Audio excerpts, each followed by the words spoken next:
Okay, so NiCad batteries stand for nickel cadmium. NiCad stands for nickel cadmium, and NiMH stands for nickel metal hydride. A bunch of fancy words which luckily you don't need to know what they mean.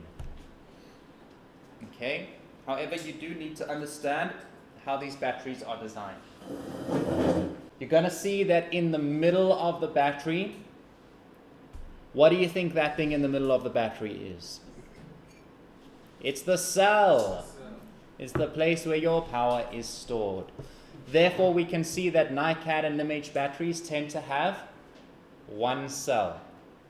Okay, one single middle portion of the battery, that's the cell. You will then see a whole bunch of stuff around it which you don't need to know about. That stuff around it is just cushioning for that cell, as well as conduction. So you've got your electrolytes and your other stuff, and then you've also got shelter, casing, on the very outside. Both nickel batteries use nickel oxide electrodes as positive plates. My goodness, just a bunch of random words there, isn't it? Okay, let's break it down. Plates, what were plates? The cell casing. It's the part, the plate is the part that you use to put the electrolytes on. Right? So the plates in the SLA battery, the plates were the grid. Okay?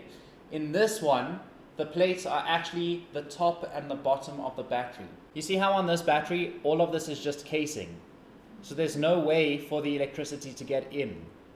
So that's why at the top, hello, hi there, what's up? The plates that we spoke about are those things at the top and the bottom of the battery.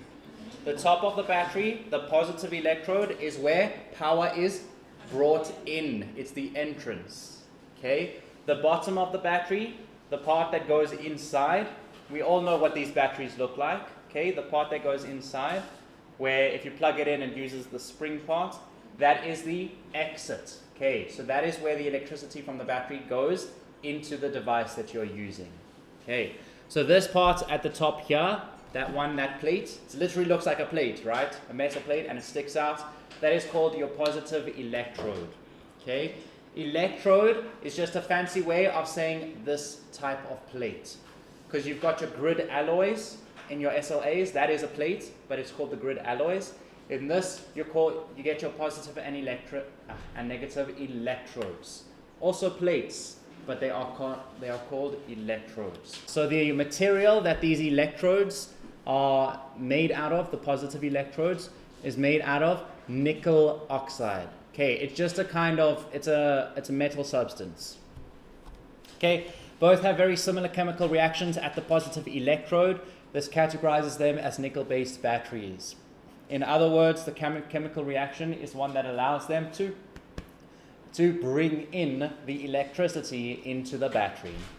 Okay, you have a wet cell or a vented NiCad, which are typically used in high load applications where high discharge rates are required. What the heck are they talking about? Wet cells. Does it mean the cell is literally wet? Piece of advice for any questions I ask you guys is that the most obvious answer is generally the correct answer. A wet cell literally means that the cell is a wet substance. Okay? Inside the cell, depending on the battery, either inside or around the cell, but usually for these nickel-based batteries, inside the cell is a wet substance, like a water. It might as well just be water. Okay? Why? Because liquid conducts electricity. Okay? Liquid accepts electricity. It allows electricity to travel through it. So, in an instance where you need a battery to release a lot of power at any given moment in time, they might make the cell not just metal, because metal is a conductor, but they might also put liquid inside the cell, making it a wet cell battery, which then will allow the battery to shoot out the electricity, shoot it through the battery from the positive electrode, just right through down to the negative electrode. Your vented NiCad types. So vented is just where you have a battery that has a couple ventilation holes around it, okay? But those are very rare to find. But the reason those exist for Speedy Gonzalez batteries is because the ventilation will allow the battery to release temperature and heat, which will allow the battery to work at a more optimum temperature, which would then allow the battery to be faster. Do we understand? Okay, sweet. Okay, both batteries are considered secondary batteries due to the ability to be recharged. Now, we all know that this depends on the battery. You can't just go and buy a nickel battery from the store and then try and put it in recharge. You have to buy a battery that is designed for recharging. Otherwise, you're going to make it explode. Okay. In other words, don't go and buy batteries from China Mart because those are a one-off dud and you don't use them again. Rather go and buy the batteries from your Woolworths, Pick and Pay that says rechargeable on the box, and then you buy yourself a little recharging station, and then you can put those in this recharging station and just recycle and recycle and recycle. And that's why they are called secondary batteries. A primary battery is one where it will just last one cycle and then it's dead. Okay, from 100% to 10%, and then it's completely gone.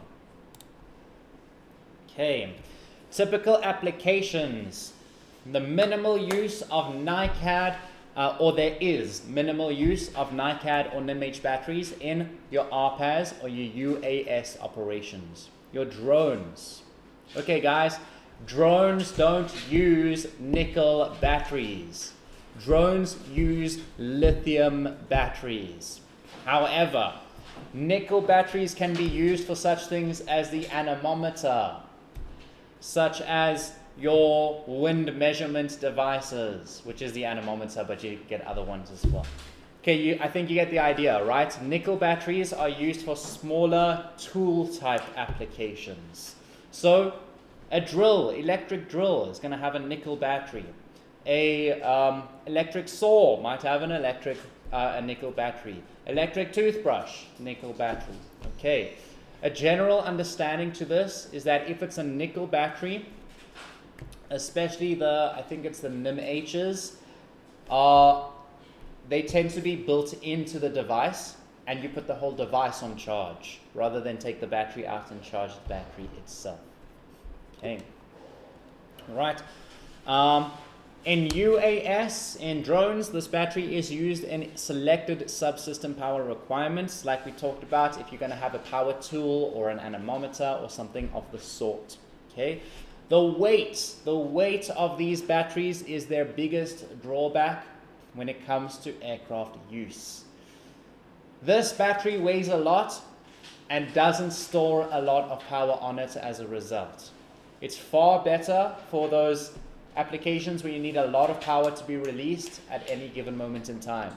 You don't actually want that with drones. You want drones to be able to regulate the amount of power that they release. Nickel batteries don't do a very good job at regulating, and they also weigh a lot. So now you're going to put a heavy thing in a drone. What's going to happen? It's going to fly for a lot shorter of a time, okay, because it weighs more. Okay. Then you've got alternatively used in ground-based systems or equipment, like we talked about, and other use cases would be power tools and limited electronic devices.